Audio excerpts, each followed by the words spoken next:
we have a brand name.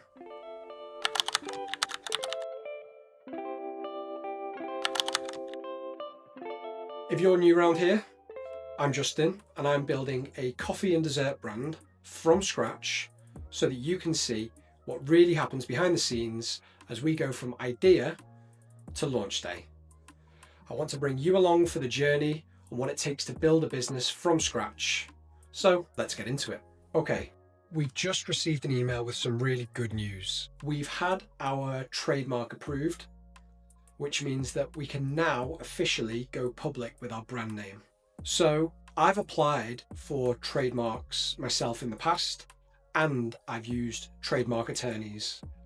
Both can be expensive because attorneys charge fees, but if you do it yourself and you do it wrong, which I've done, it can be costly because you can end up having to file again and you pay the filing fees twice. Fortunately, one of our partners, David, has experience in filing trademarks, so we were able to do this in-house, which saved us a lot of time and a lot of expense. That said, the trademark application costs £170 per registration application. So for us, we wanted one for the logo and again, one for the word mark. And then on top of that, it costs £50 per class per registration. So the classes that you use mean that you secure your trademark for using it in different circumstances. So that could be, for example, selling merchandise is one class, selling FMCG, fast moving consumer goods, into retail is another class, dairy is a class. So there's 40 or 50, I think, different classes. And each of those that you want to protect your brand for costs £50. So for us, we chose to register for 6 different classes for each of the 2 trademarks that we submitted. So in total, that was £940, which was more than we anticipated. And these small pre-revenue costs really start to stack up over time. But it was important that we got this done early and ensured that we were fully protected across all the categories that we needed to ensure that we can really hit the ground running and achieve our growth targets once we launch. So we submitted the application back in November, and once you submit the application, that sets the timer on a 2-month window for anyone to object to the trademark. But it all went through that issue and our trademarks were officially published last month in January. So now I can officially introduce you to Doodles Dessert Club. I'm really pleased with the brand, and we feel that it really represents that feeling of fun and vibrancy and community that we're trying to build here. We designed the branding in-house, so I wanted to share a little bit about how we did that and show you our brand guidelines, just to show you how and why we made the design decisions that we made. So our vision with Doodles Dessert Club is to create a vibrant dessert brand that can bring a bit of colour back to the high street. Because if you look back on brands like McDonald's restaurants from the 90s and the noughties, and you compare them to what we have now, they've just sucked the joy out of them. And now these monolithic grey boxes have become the standard for all fast food and QSR brands on the high street. The way I see it, the UK high street is suffering enough as it is, and we want to create something that was a bit more fun and a little bit more vibrant. And these Doodles Dessert Club stores are going to be built around 3 incredible hero products, and that is our third wave coffee, our small batch ice cream, and our New York style cookies. So here's our colour palette and a little example of where each of these should be used, with our Doodles pink in the background becoming our primary brand colour, right through to our electric berry, which is used for interactive touch points like buttons on our website or buttons on our in-store kiosks when you're placing your orders. And here's the variations of our logo. So you have our lockup, which has Mr. Doodle sat proud on top of our word mark. Then you see our word mark on its own and our icon himself, Mr. Doodle. Now, we're very protective over how he will be used. So we've made a rule that we never want to fill the negative space. And there's a reason for that. Because if you look at the anatomy of Mr. Doodle, he was designed to represent those three hero products that Doodle's Dessert Club is built around. His face represents a scoop of small batch ice cream with sprinkles, the chocolate chips in a New York style cookie, and a top-down view of a cappuccino topped with chocolate. So that's our logo. It's been tough to keep it a secret for so long because it's something that we're really proud of and we're really excited to share. But now we're coming out of the development stage and we can reveal the brand.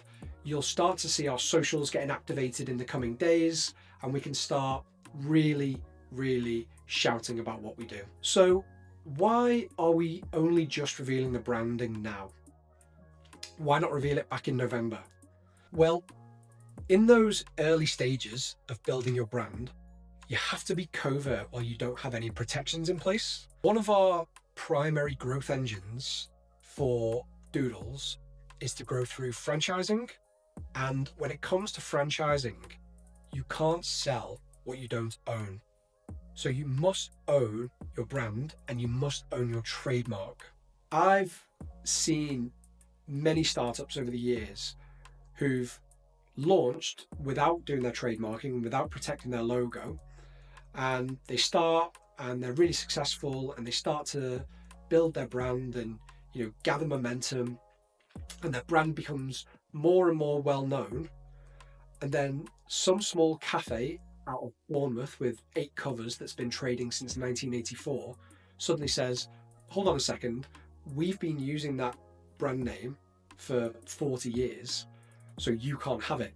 And that usually results in legal proceedings that can be both very expensive and very costly. It's expensive because you have to design new logos, new marketing materials, order new signs to go above your store. And it's costly because you've lost all that goodwill and brand recognition that you've spent all those years building. You've lost the momentum that you had in building your business. And there's the opportunity costs. The time that you're spending going through this rebranding exercise is time that could be better spent in growing your business. So if you want to build a brand that can scale, you must make sure that you trademark before you launch. What else? We got our SEIS and EIS advanced assurance approval. So that means that we can offer investors some really meaningful tax relief for backing us as an early stage business. And it makes it a lot easier for us to be able to attract angels and to raise funds for our pre-seed round, because it massively de-risks investors. Applying for SEIS Advanced Assurance is something that you can do yourself, but we had no prior experience doing it. So we engaged a firm in Manchester and they handled the process for us. Big thanks to Chris and Nick over at Cooper Parry for supporting us through that.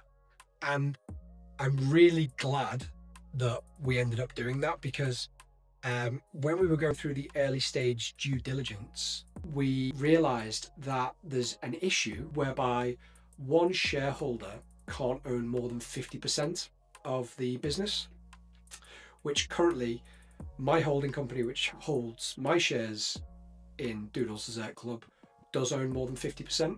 So there was a bit of back and forth there, but luckily we figured out that this will be addressed when we issue shares to new investors during the raise, because that will dilute my shares below that 50% threshold. So we're all good there. In terms of the application process, I'd say it took a week or so to compile the information that was needed to actually complete the application. And then once Cooper Parry submitted the application, think it took around about 5 weeks for HMRC to approve it.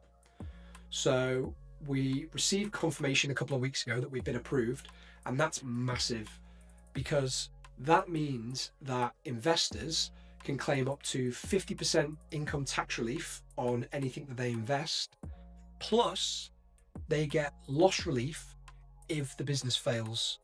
So depending on their tax rate, the effective downside for investing can drop to roughly like 30 or 40p in the pound. So it de-risks their investment massively, and it makes an angel round much easier to raise. So one last thing, in previous videos, I mentioned that we were targeting a March 26 launch date to open our first store. But in reality, I guess that was always dependent on the funding sequence. So now that we have the SEIS Advanced Assurance, which took a little bit longer than we anticipated, and now that we're ready to launch the pre-seed funding round properly, that date moves slightly to the right, which is a sensible trade-off, I think, at this stage, to make sure that when we do launch, we're executing to the very best of our abilities. At this stage, our conservative target to open our first store is Q3 of this year, but our internal deadlines are a little bit more aggressive. So that's where we're at as of the 20th of February 2026. Our trademark is secured, we are SEIS and EIS approved, and we have a brand name. The coming weeks are going to be focused on building our investment materials and preparing to launch our pre-seed funding round. And then it's all about getting out there and marketing the opportunity, meeting with investors, and hopefully securing that funding. And I'll be sharing all that with you as we go. So I hope you can join me on that journey. With that said, thanks for watching. Take what works for you, leave the rest, and I'll see you in the next one.